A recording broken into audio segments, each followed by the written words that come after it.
शुक्र जो हैं वो किसी भी व्यक्ति की कुंडली में अगर बढ़िया होंगे, अगर लग्न से संबंध बन जाए पहले भाव से। अब मूलतया ये जो मैंने बात लिखी है ना, ये सब जो लिखे हैं, आदि लक्ष्मी, धन लक्ष्मी, धान्य लक्ष्मी, गज लक्ष्मी, संतान लक्ष्मी, विद्या लक्ष्मी, वीर लक्ष्मी, भाग्य लक्ष्मी, विजय लक्ष्मी, ये लक्ष्मी हैं। अष्ट लक्ष्मी इन्हें कहा गया। 1 2 3 4 5 6 7 8, 7 और 8 है ना, धन धान्य। तो इतने में से अगर विचार करें तो इन सबका संबंध शुक्र से है। और जन्म कुंडली में शुक्रदेव अगर इन विभिन्न भावों से संपर्क कर लें तो जन्म कुंडली का मैंने क्या बात कही कि लग्न चंद्रमा और लग्नेश के कमजोर होने के बावजूद भी अगर शुक्रदेव लग्न से संबंध बना ले तो उसका जो है वो संपूर्ण जीवन, लग्न से अगर शुक्र संबंध बना ले तो क्या होगा, उसके जीवन का आरंभ अच्छा होगा, वो देखने में सुंदर होगा, उसको कोई शारीरिक मतभेद नहीं होगा, शारीरिक कष्ट नहीं होगा, उसका शरीर सुडौल बेहतरीन देखने में अच्छा और रूपवान होगा। उसके बाद जब जन्म कुंडली के धन भाव से अर्थात द्वितीय भाव से जब शुक्रदेव बैठ जाएं या शुक्रदेव द्वितीय भाव के स्वामी के साथ बैठे हों या उसी भाव में बैठे हों तो उस व्यक्ति को धन धान्य का सुख मिलता है। तब वहां से जो लक्ष्मी जी का एक स्वरूप धन लक्ष्मी है, धान्य लक्ष्मी है, वो व्यक्ति को प्राप्त हो जाता है।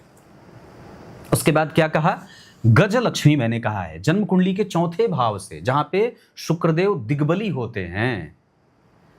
तो जन्म कुंडली के चौथे भाव से अगर शुक्र का संबंध बन जाए तो व्यक्ति हाथी घोड़ों से युक्त होता है, भवन भूमि वाहन का सुख उसे मिलता रहता है, जिसे सांसारिक सुख कहा जाता है।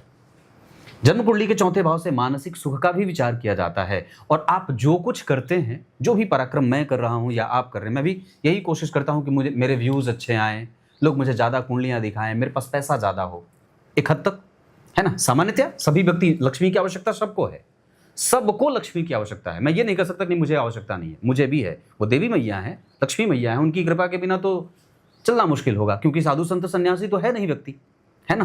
तो क्या कहा कि वैसे भी आजकल तो साधु संत सन्यासी भी उनकी कृपा के बिना नहीं जी सकते, आवश्यक बात है। तो क्या कहा कि जन्म कुंडली के चौथे भाव से भी अगर शुक्र का संबंध बन जाए तो व्यक्ति भवन भूमि वाहन गज अर्थात हाथी घोड़ों से युक्त रहता है। उसके बाद क्या कहा कि जन्म कुंडली के पंचम भाव से अगर शुक्र का संबंध बन जाए तो संतान और विद्या दोनों ही जातक को प्राप्त होता है। अगर व्यक्ति की कुंडली के पंचम भाव में शुक्रदेव बैठे हों तो उस व्यक्ति को ना संतान का सुख भी मिलता है और विद्या का सुख भी मिलता है, क्योंकि ये दोनों ही विषयों का विचार पंचम भाव से किया जाता है। क्लियर है यहां तक कि अगर आपकी कुंडली के पंचम भाव के स्वामी के साथ या पंचम भाव में शुक्रदेव बैठे हैं तो आपको फिर संतान और विद्या का सुख निश्चित रूप से मिल जाएगा।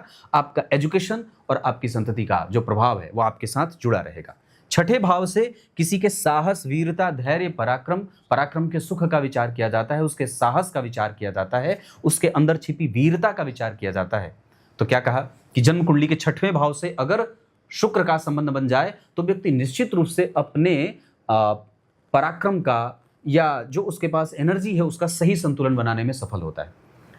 एनर्जी कहाँ लगानी है, शत्रु को कैसे परास्त करना है। याद रखिए, हाथी घोड़ों से युद्ध नहीं जीते जाते, रणनीति से युद्ध जीते जाते हैं। ठीक है, परीक्षा पास करने के लिए कोई जरूरी नहीं है कि बहुत सारे किताब, बहुत सारा ग्रंथ पढ़ लिए हो ना।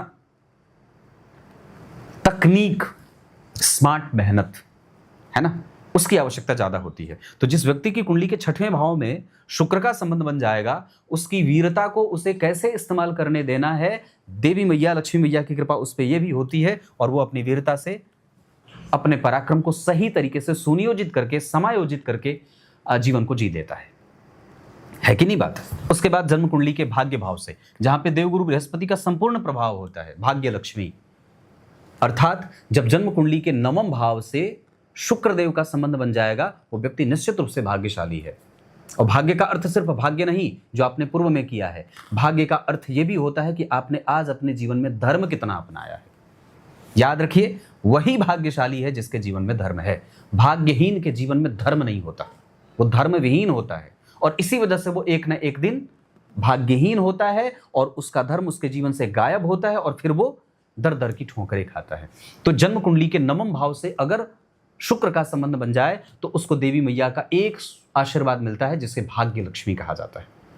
विचार करिए। उसके बाद मैंने कहा है विजय और विद्या, तो मैंने विचार कर ही दिया है। एक होती है विजय लक्ष्मी जो व्यक्ति को यश, एकादशवां भाव, विजय प्राप्त किया आपने, संपूर्ण पराक्रम करके जितना मेहनत किया उसके बाद जो आपको प्राप्त हुआ।